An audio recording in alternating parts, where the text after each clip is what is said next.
भागवत गीता, जिसे अक्सर गीता कहा जाता है, एक पवित्र हिंदू ग्रंथ है। यह महाभारत का एक भाग है। गीता एक योद्धा अर्जुन और उनके सारथी कृष्ण के बीच का संवाद है। यह संवाद युद्ध के मैदान में होता है। गीता एक सार्थक और उद्देश्यपूर्ण जीवन जीने के लिए एक मार्गदर्शिका है। गीता की शिक्षाएं कालातीत हैं। वे जीवन की चुनौतियों से निपटने के लिए ज्ञान प्रदान करते हैं। यह ग्रंथ कर्तव्य, धर्म और मोक्ष के विषयों की पड़ताल करता है। गीता का संदेश सार्वभौमिक है, जो सभी पृष्ठभूमि के लोगों के लिए प्रासंगिक है। गीता का पहला अध्याय कुरुक्षेत्र के युद्ध क्षेत्र पर आधारित है। दो सेनाएं युद्ध के लिए तैयार एक दूसरे के सामने खड़ी हैं। एक तरफ कौरव हैं, जो लालच और अन्याय का प्रतिनिधित्व करते हैं। दूसरी तरफ पांडव हैं, जो धार्मिकता के लिए खड़े हैं। अर्जुन, जो एक कुशल धनुर्धर और पांडवों में से एक हैं, अपनी सेना का नेतृत्व करने वाले हैं। वह अपने रिश्तेदारों, शिक्षकों और दोस्तों को विरोधी पक्ष में देखते हैं।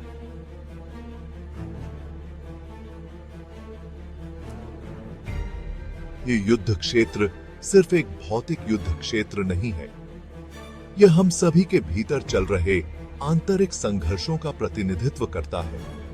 हम सभी को सही और गलत, कर्तव्य और इच्छा के बीच चुनाव का सामना करना पड़ता है। युद्ध क्षेत्र उन चुनौतियों के लिए एक रूपक बन जाता है, जिनका हम अपने जीवन में सामना करते हैं। अर्जुन दुविधा में हैं। उनका कर्तव्य है कि वे न्याय के लिए लड़ें, लेकिन अपने ही परिजनों को मारने के विचार से वह दुहक से भर जाते हैं। वह अपने कार्यों के संभावित परिणामों से अभिभूत महसूस करते हैं। वह युद्ध के उद्देश्य और जीवन के अर्थ पर ही सवाल उठाते हैं। अर्जुन की दुविधा एक मानवीय दुविधा है। वह एक योद्धा के रूप में अपने कर्तव्य और अपने प्रियजनों के प्रति अपनी करुणा के बीच संघर्ष का अनुभव करता है। अर्जुन का संघर्ष हमारी अपनी आंतरिक लड़ाइयों से मेल खाता है। हम अक्सर कठिन फैसलों का सामना करते हैं। कई बार हमें अपनी जिम्मेदारियों और अपनी निजी भावनाओं के बीच चयन करना पड़ता है। हम इस बात को लेकर दुविधा में पड़ सकते हैं कि हमें क्या करना चाहिए और हमारा दिल हमें क्या करने के लिए कह रहा है। अर्जुन की निराशा को देखकर कृष्ण उन्हें मार्गदर्शन प्रदान करते हैं। वह अर्जुन को एक योद्धा के रूप में उनके कर्तव्य की याद दिलाते हुए शुरुआत करते हैं। वह समझाते हैं कि मृत्यु अंत नहीं है, आत्मा शाश्वत है और पुनर्जन्म लेती है। कृष्ण परिणामों से मोह के बिना अपने धर्म को पूरा करने के महत्व पर जोर देते हैं। कृष्ण और अर्जुन के बीच का यह संवाद भगवत गीता का आधार बनता है। कृष्ण ईश्वर का प्रतिनिधित्व करते हुए अर्जुन को आत्मज्ञान की ओर ले जाते हैं। उनकी बातचीत आत्मखोज की यात्रा है, जो जीवन, मृत्यु और वास्तविकता की प्रकृति के बारे में गहन सत्यों की खोज करती है। सेक्शन 5, मोह का भ्रम, कृष्ण का प्रारंभिक ज्ञान। कृष्ण बताते हैं कि सांसारिक संपत्ति और रिश्तों से लगाव ही दुखों का मूल कारण है। वह सिखाते हैं कि सच्चा सुख अनासक्ति और ईश्वरीय इच्छा के प्रति समर्पण से आता है। कृष्ण अर्जुन को अहंकार या व्यक्तिगत लाभ से प्रेरित हुए बिना कार्य करने के लिए प्रोत्साहित करते हैं। अनासक्ति की यह अवधारणा गीता के दर्शन का केंद्र है। इसका अर्थ दुनिया या अपनी जिम्मेदारियों का त्याग करना नहीं है। इसका अर्थ है जीवन को संतुलित भाव से जीना, सुख और दुख दोनों को समान रूप से स्वीकार करना। सेक्शन 6, कालातीत शिक्षाएं, प्राचीन ज्ञान को आधुनिक जीवन में लागू करना। भगवद गीता की शिक्षाएं आज भी उतनी ही प्रासंगिक हैं जितनी हजारों साल पहले थीं। हम अपने आधुनिक जीवन में इसके ज्ञान को अनगिनत तरीकों से लागू कर सकते हैं। कठिन निर्णयों का सामना करते समय हम अर्जुन की दुविधा को याद कर सकते हैं। हम खुद से पूछ सकते हैं, मेरा कर्तव्य क्या है? कार्रवाई का सही तरीका क्या है? गीता हमें चुनौतीपूर्ण परिस्थितियों में भी सत्यनिष्ठा और करुणा के साथ कार्य करना सिखाती है। यह हमें जीवन में अपना उद्देश्य खोजने और समर्पण के साथ उसका पीछा करने के लिए प्रोत्साहित करती है। यह हमें ध्यान और चिंतन के माध्यम से अपने आंतरिक स्वर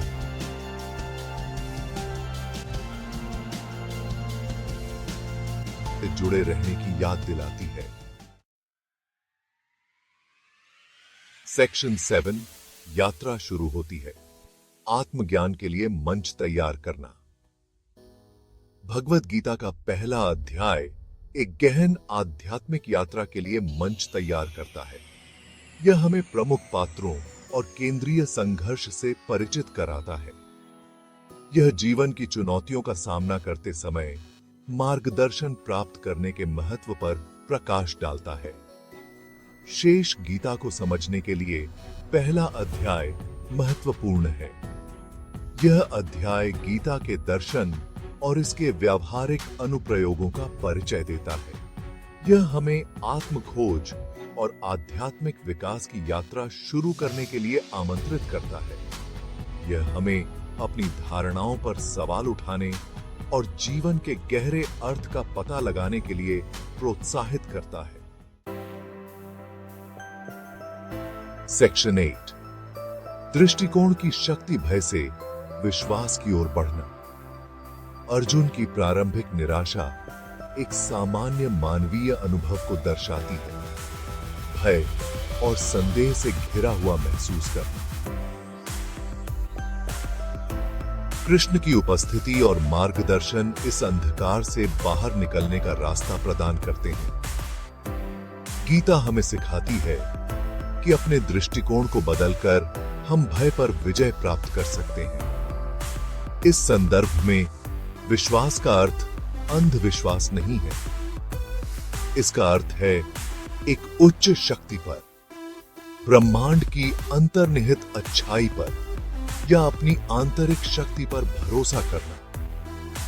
दृष्टिकोण में यह बदलाव हमें साहस और स्पष्टता के साथ अपनी चुनौतियों का सामना करने का अधिकार देता है।